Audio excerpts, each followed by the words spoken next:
Hi, I'm Todd Jones, host of the podcast Press Box Access. Here's a clip from my interview with Rick Cleveland. Rick explains why Brett Favre wore jersey number 4 and shares a story about how hard the famous quarterback threw the ball. You mentioned Brett Favre. He goes on to this career where he becomes, this legendary player. He was kind of like, John Madden's toy, Madden loved Favre, and Favre became this guy. But you knew him back when he was just a kid growing up. Did you think Brett Favre was ever going to become who Brett Favre became? I had heard, I didn't really cover him in high school or anything. Nobody knew who he was. He played for his dad down on the coast, which is a good ways. Mississippi's a long state. We're right in the middle. He was way down at the bottom.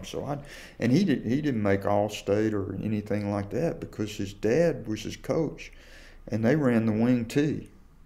Oh. So he either ran or handed the ball off. I think he averaged 4 passes a game his senior year of high school.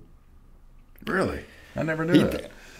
Wow. The day before National Signing Day, his senior year in high school, he thought he was going to Delta State, which is a Division II school in Mississippi. He had no Division I offers.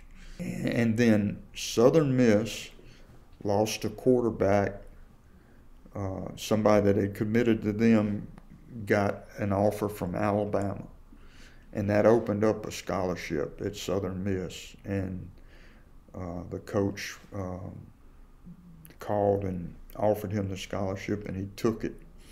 The reason he got number 4, the reason he always wore number 4, is when he got to Southern. He's going through the line and to get assigned to their jersey, and they said, "What number you want?" And he said, "Well, I wore 10 in high school. I'd love to have number 10." And they said, "You can't have that one because Reggie Collier wore that. He was a great quarterback at Southern Miss, and the jersey had been retired." And he said, "Well, how about 12? Roger Staubach was one of my favorite players." And he said, "Can't have 12. That's somebody's already got it." And he said, "Well, what about 18? I loved Archie Manning." He said, "Can't have 18 either, and that's already taken." And he said, "Well, what's available for a quarterback?" And they said, "Well, there's 4." He said, "I'll take it." That's how he became number 4. Yeah. And stayed number 4. Stayed number 4. Yeah, he was. When first time I covered him, Southern Miss was playing a home game against Tulane. They're down by 2 touchdowns at halftime. They had planned to redshirt him because, he really hadn't.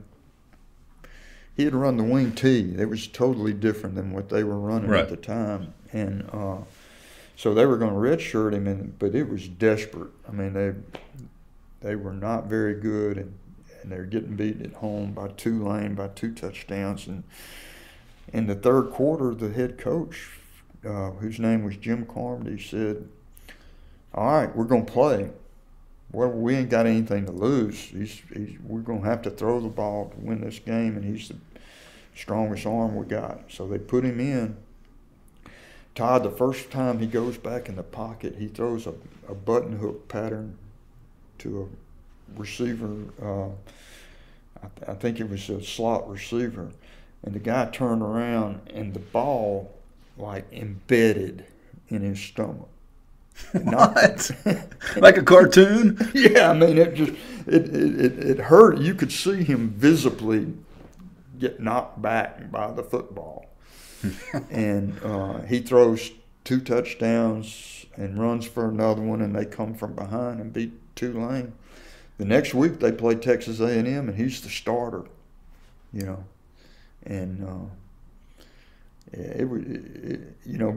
at that point in his career, he couldn't do anything except throw fastballs. I mean, he just threw it so hard. The receivers, you'd go down there, and the receivers, you'd be interviewing them, and that commercial they did where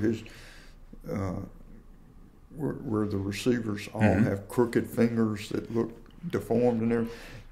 It was true. I mean, they really were He was busting digits. Yeah, and he covered. I remember covering a game when they played at East Carolina, and he leads them down the field.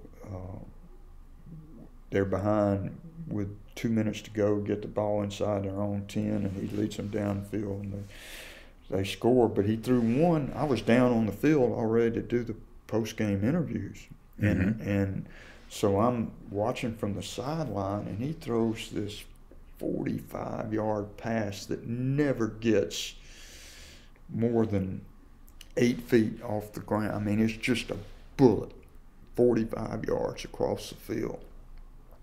And the receiver turned around just as the ball got there and caught it and goes out of bounds inside the 5-yard line. And everybody was talking to Favre after the game, and I went and talked to the receiver, little bitty guy.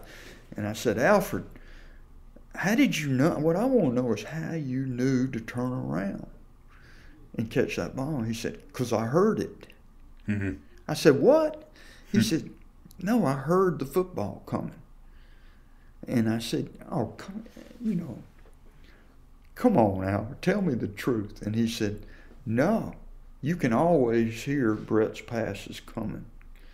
He said, yeah, I mean, have you ever heard such? I mean, I had never heard of anything like that at the time. His passes actually whistled through the wind. Wow. Well, that might explain why he became one of the all-time great quarterbacks in NFL history. And it's unfortunate that lately Brett's been in the news for a lot of bad things. With the news about the welfare agency that he's been seeking money from and all this. You've known Favre forever. What do you think about some of what's going on with an NFL legend like that now? Well, I'm really disappointed in him. That's the only way to put it. I'm really, really disappointed. It's my organization, Mississippi Today, that's been on the forefront of breaking all that news. And we have a reporter named Anna Wolf who's just done an amazing job of. He's been seeking millions of dollars from the Mississippi Welfare Agency to fund a new football facility at Southern Miss, a volleyball arena. It's been big news down in your home. Yeah, it's all I can say about it is I'm very, very disappointed in him.